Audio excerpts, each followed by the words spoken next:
The 17 News at Sunrise podcast is brought to you by Clinica Sierra Vista. Welcome back to the 17 News at Sunrise podcast, where we share your news on your schedule. Working in the spirit of the Golden Empire, this is 17 News at Sunrise. Good morning, everyone. Good to have you with us on this Thursday morning. I'm Maddie Jansen. Chris Burton in again for Alex. And from our 17 News follow-up file this morning, for months, business owners in downtown Bakersfield have complained about aggressive panhandlers and not enough security. Last night, the Bakersfield City Council unveiled a possible solution.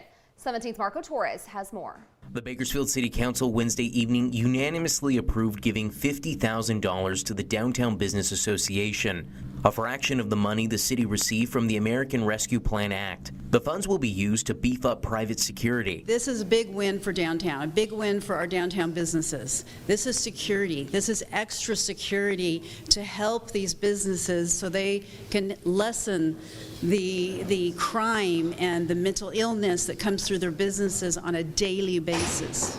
City council members all had stances on downtown's vandalism and security issues. Do have enhanced security such as this in a defined geographical area that doesn't eliminate the problem of crime within downtown.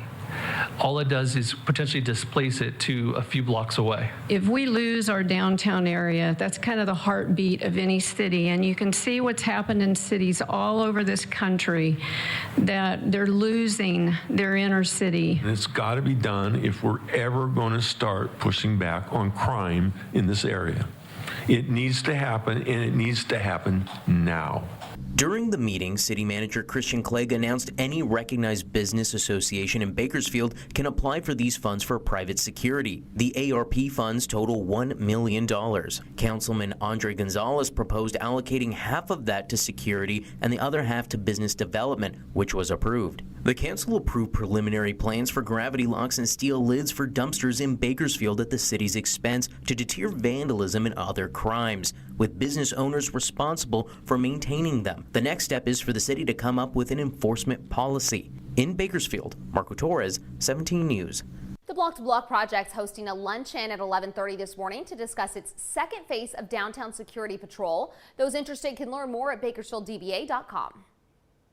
And the city of Bakersfield will soon have more affordable housing. The council last night approved the sale of a parcel of property to Habitat for Humanity Golden Empire. The property, located at 7821 Wyable Road north of Hosking Road. At least 6 single-family homes for low-income homeowners will be built at the site. The sale price of the land, $175,000.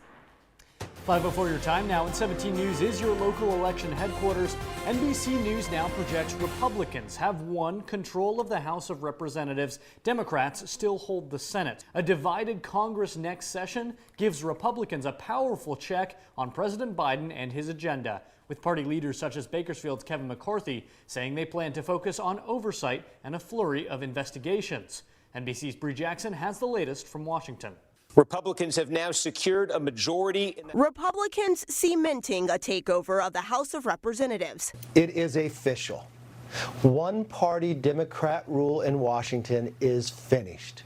We have fired Nancy Pelosi. Kevin McCarthy, the top Republican in the chamber, is expected to replace Speaker Nancy Pelosi, although he still has to win over some skeptics within his own party. Buckle up, because Kevin McCarthy or whoever else ultimately becomes Speaker will have a very difficult time wrangling this group together. There are divisions within the GOP after the predicted midterms red wave fizzled. Some of the senators point the finger at Donald Trump, and I think that is convenient for Senate Republicans to place the blame somewhere else. We need to talk about, not about somebody in particular, we need to talk about the American people in general. Mitch McConnell, who was reelected as Senate Minority Leader, is focused on narrowing the gap in the upper chamber. Democrats retained control with 50 seats ahead of the December runoff election in Georgia. We're going to do everything we can to get Herschel Walker elected. With a divided Congress next session, House Republicans, even with a slim majority,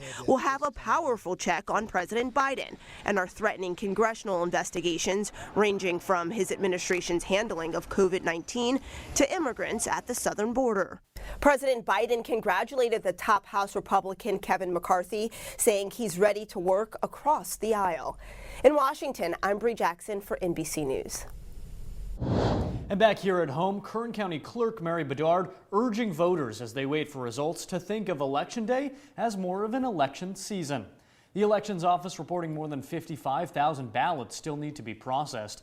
The Elections Office says it only has one ballot sorting machine, which was down Tuesday for repairs. They say it's now fixed and the ballot verification process resumed yesterday morning, but the downtime put them further behind schedule. According to the Elections Office, the next update for unofficial results will likely be tomorrow. Well, 'tis the season for giving, and so many of our viewers did just that yesterday.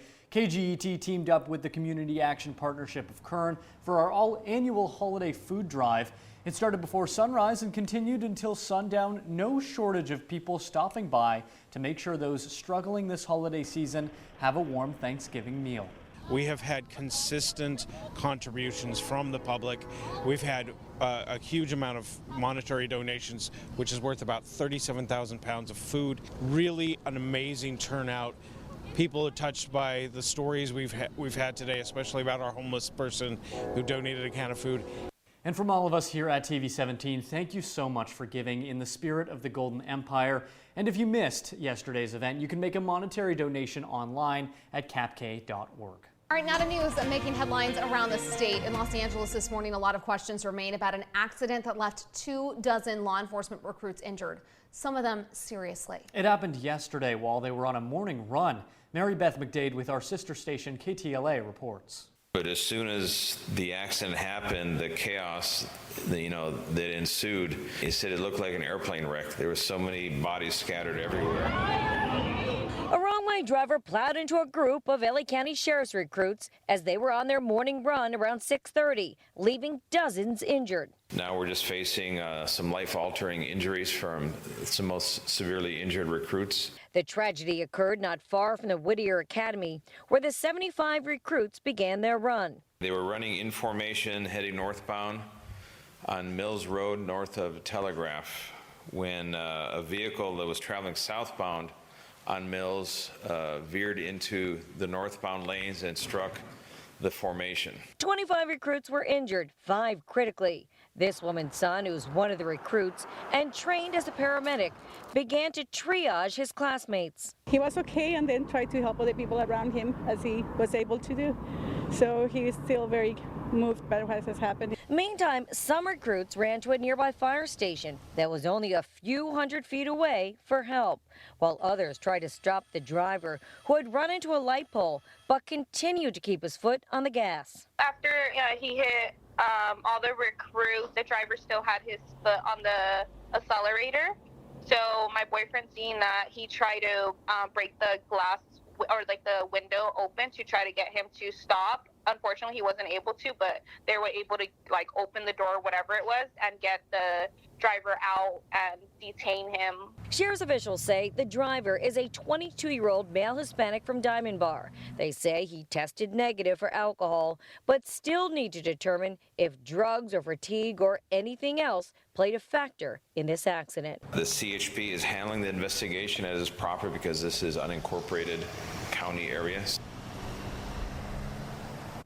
Mary Beth McDade reporting. The man who led authorities on a wild and destructive chase across Orange and Los Angeles counties last Wednesday has been charged with 18 felonies. This might be it. Oh, and there comes the unit coming in. Johnny Enchondo of Moreno Valley was charged yesterday with carjacking, resisting arrest, multiple counts of assault with a weapon on a police officer, theft, and vandalism. He was also charged with 7 misdemeanors. The Orange County District Attorney says Enchondo could face up to 54 years in prison if convicted of all charges at trial. And we are getting an update this morning on Jay Leno's condition after he was burned in a car fire in LA. Doctors say Leno suffered deep second-degree and possibly some third-degree burns to his hands, face, and chest. He's already undergone one surgery that included a skin graft, and he will undergo a second operation later this week. Doctors at the Grossman Burn Center in West Hills, where Leno is being treated, say despite the seriousness of his injuries, Leno's condition is good. He was passing out cookies to some of the children that were here today in the burn unit. He's Jay Leno. He's walking around and he's cracking jokes. Dr. Grossman says he expects Leno to make a full recovery. A new projection shows California's budget should soon see a shortfall of about $25 billion. That's the outlook shared yesterday by the state's nonpartisan legislative analyst's office, and it comes from several factors. That includes the anticipated tax revenue from June to October coming up short by about $7 billion. As the stock market loses ground, interest rate increases, and inflation stays high, California's top earners will likely rake in less money, which means less revenue for the state. Democrats say they've created reserves and budget resiliency in years past, but Republicans disagree.